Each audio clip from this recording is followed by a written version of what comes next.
آگے ایک اور اللہ تعالیٰ نے دلیل پیش کی، اپنے بندوں کو بتائی، وَإِن كُنتُمْ فِي رَيْبٍ، قرآن کے شروع میں آیا تھا نا ذَلِكَ الْكِتَابُ لَا رَيْبَ، یہ وہ کتاب ہے جس میں کوئی شک نہیں۔ اور ابھی بھی ذکر کیا کہ ہم جب تک اپنے دل کو شک سے صاف کر کے اللہ تعالیٰ کے احکامات کو نہیں لیں گے، ایک تذبذب کی کیفیت میں رہیں گے، تو ہمارے لیے نہ مال کے اوپر چلنا، اللہ تعالیٰ کے احکامات کے اوپر چلنا ہمارے لیے مشکل ہو جائے گا۔ تو اسی لیے اللہ تعالیٰ جا بجا دلائل کے ساتھ بتاتے ہیں کہ میں ہی معبود حقیقی ہوں، میری ہی بندگی کرو۔ دیکھو میں نے تمہیں پیدا کیا، ابھی پچھلی آیت میں گزرا، پھر میں نے تمہارے لیے روزی کا انتظام کیا، میں نے تمہارے لیے زمین بنائی، زمین میں اللہ تعالیٰ نے اناج کیسے چھپا دیا، انسان تھوڑی سی محنت کرتا ہے زمین سے کتنا اناج نکل آتا ہے اس کے لیے۔ تو آگے پھر فرمایا کہ اپنی اسی طرح سے جائے تمہاری، وہ تو تمہارے کھانے پینے کا انتظام تھا نا، تو اسی طرح سے وہ جسم کی ضرورت تھی، تو تمہاری روح کی غذا کے لیے میں نے تمہیں ہدایت کے لیے قرآن کو نازل کیا۔ تو یہاں پہ یہ بات فرمائے وَإِن كُنتُمْ فِي رَيْبٍ، اگر تمہیں کچھ شک ہے، مما اس چیز کے بارے میں، نزلنا علی عبدنا، جو ہم نے اپنے بندے پہ نازل کی، یعنی جو ہم نے اپنے بندے حضرت محمد صلی اللہ علیہ وسلم پر قرآن نازل کیا، اگر تمہارے دل میں اس کے بارے میں کچھ شک ہے، فاتو تو لے آؤ، بسورۃ من مثلہ، کوئی ایک سورت اس جیسی، وَإِن كُنتُمْ فِي رَيْبٍ، اور اگر تم شک میں ہو، مما اس چیز کے بارے میں، نزلنا جو ہم نے نازل کی، علی عبدنا اپنے بندے پر، فاتو تو لے آؤ، بسورۃ من مثلہ، کوئی ایک سورت اس جیسی۔ یہ قرآن کا کھلا چیلنج ہے، بے مثل، کہ قرآن کے جو ہے نا، قرآن پاک عربی زبان میں نازل ہوا، تو عرب کے لوگ جو تھے، عربی اپنے آپ کو اس لیے کہتے تھے، عرب کا لفظی معنی ہوتا ہے بولنے والے، اور قرآن کو اللہ تعالیٰ نے عربی زبان میں ہی نازل کیا، اور عرب لوگوں کو اپنی زبان پہ اتنا ناز تھا کہ وہ کہا کرتے تھے کہ ہم لوگ عربی ہیں اور دوسرے لوگ جو ہے نا اجمی ہیں۔ اجمی کا لفظی معنی ہوتا ہے گونگا، تو وہ غیر عربی کو اجمی کہا کرتے تھے کہ ہمارے مقابلے میں، ہماری زبان کے مقابلے میں یہ لوگ جو ہیں ٹھہر ہی نہیں سکتے۔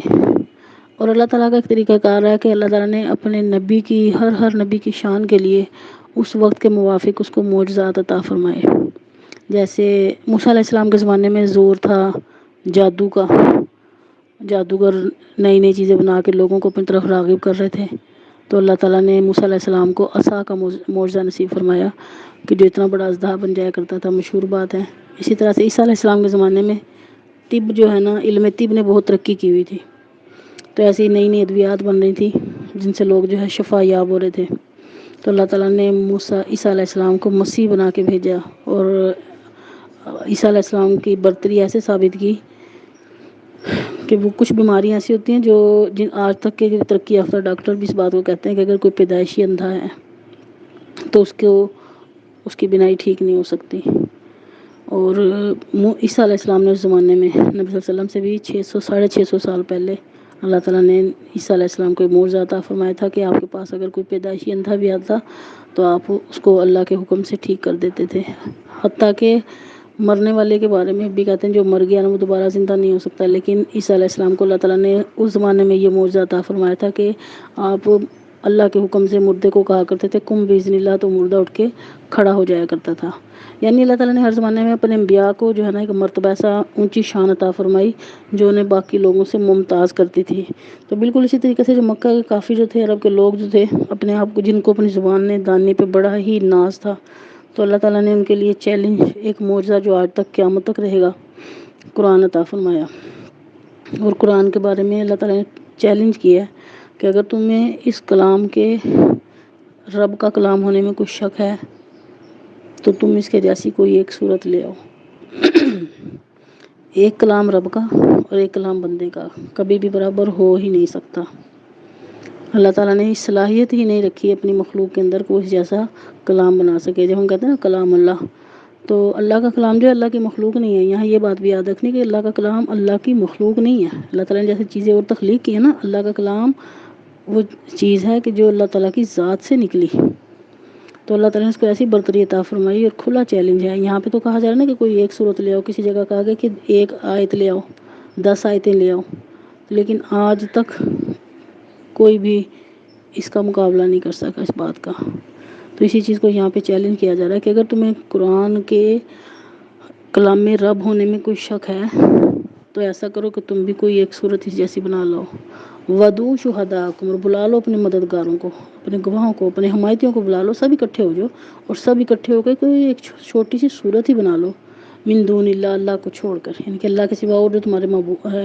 حمایتی ہیں، اپنے تمہارے مددگار ہیں، وہ سب اکٹھے ہو جائیں اس بات پہ کہ ہم اللہ کے کلام کے مقابلے میں ایک کلام بنائیں، اور آج تک کوئی ایسا کر نہیں سکا۔ تو اللہ تعالیٰ فرماتے ہیں کہ اگر تم اس کو جھوٹ سمجھتے ہو، سچ نہیں سمجھتے، اس پہ شک کرتے ہو، ان کنتم صادقین، اپنی بات میں سچے ہو، قرآن کو شک کر رہے ہو، اللہ کا کلام نہیں سمجھ رہے ہو، تو جاؤ تم سب مل کے کوئی ایک صورت ہی لے آؤ۔ تو اس آیت کا ترجمہ اس طرح سے کریں گے کہ اگر